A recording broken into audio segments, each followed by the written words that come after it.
أجرت شاليه في الساحل فجابولي مكان يستاهل. طقت في دماغي أنا نازل أشتري بيتزات وباتيه، فلمحت البنت الجامدة علت برجل أنا من الخضة. فوقفت أفكر لحظة ونسيت أنا نازل ليه، ووقفت أفكر لحظة ونسيت أنا نازل ليه. عجبتني وماشي وراها، عدت وياها، قررت أفضل متابعها ودخلت وراها كافيه. فكرت اقعد واتمنظر، امر انا اطلب واتفشخر، فبمد انا ايدي في جيبي ملقتش في جيبي جنيه. مش عارف اعمل ايه، مش لاقي في جيبي جنيه. من اثر العلقه السخنه دروخت وضارب لخمه، تعبان ودماغي وجعاني، انا بعمل كل ده ليه؟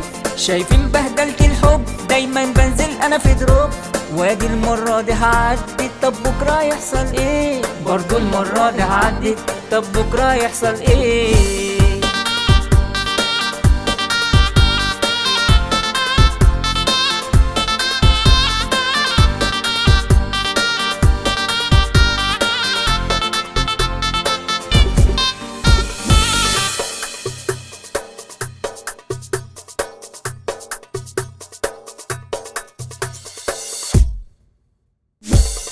قررت شوية اتجرأ وافتح وياها كلام، فكرت كمان لو حكمت انا هطلب ايديها اوام. فلقيت الخضة الاكبر واقف مش عارف افكر، طلعت مش سنجل اصلا وده جوزها شبه فاندام. طلعت مش سنجل اصلا وده جوزها شبه فاندام. من اثر العلقه السخنه دروخت وضارب لخمه، تعبان ودماغي وجعاني، انا بعمل كل ده ليه؟